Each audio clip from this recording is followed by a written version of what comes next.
opinião, tá bom? Então vamos lá, pastor Luiz, vou começar com o irmão. Qual o propósito, vamos dizer assim, né?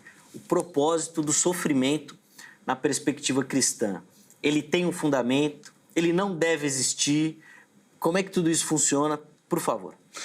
O propósito do sofrimento dentro da perspectiva cristã, nós encontramos uma resposta para essa interrogação aqui na primeira carta do apóstolo Pedro, no capítulo 4, do versículo 12 ao versículo de número 19. Eu não vou ler porque o texto é extenso, mas Pedro aqui, ele nos apresenta algumas razões, alguns motivos pelos quais muitas vezes o sofrimento ele chega à vida do cristão, né?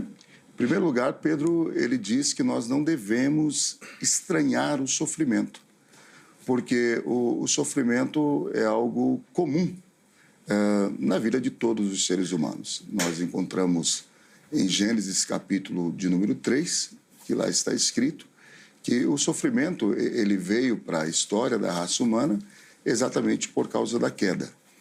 E muitas vezes Deus, na sua soberania, ele permite que o sofrimento ele chegue até a vida do cristão para ensinar a ele algumas coisas, né? Porque muitas vezes o caminho do sofrimento é a única linguagem que algumas pessoas elas conseguem aprender, por exemplo, os caminhos do Senhor. O salmista, no Salmo de número 119, ele diz o seguinte: foi-me bom ter sido afligido, no versículo 71, se não me falha a memória, porque em ter sido afligido, eu aprendi os seus caminhos. Então, muitas vezes, o sofrimento, ele tem esse efeito didático, né? Para que nós possamos trilhar melhor os caminhos do Senhor. Em outras ocasiões, o sofrimento também ele pode ser utilizado por Deus para até mesmo quebrar o orgulho humano, como, por exemplo, no caso de Nabucodonosor, quando ele olhou para a Babilônia, toda aquela grandeza do seu reino, Deus permitiu que durante um período de 7 anos ele fosse tomado por um estado de loucura, e a Bíblia diz que após ele ter passado por essa experiência, ele reconheceu a grandeza de Deus, né?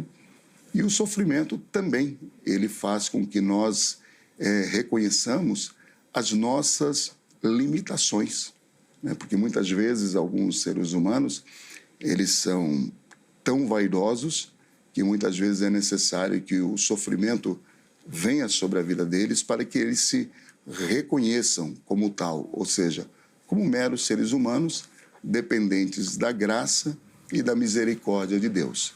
E aí nós temos vários outros motivos, mas eu acredito que esses são os 3 motivos principais que muitas vezes o sofrimento ele é necessário na nossa vida.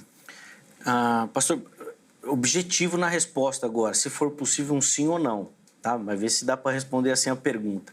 Pelo que eu entendi então do arranjo do pensamento do irmão, Deus é o responsável pelo sofrimento.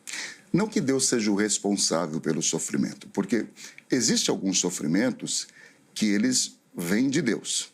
São aqueles que são permitidos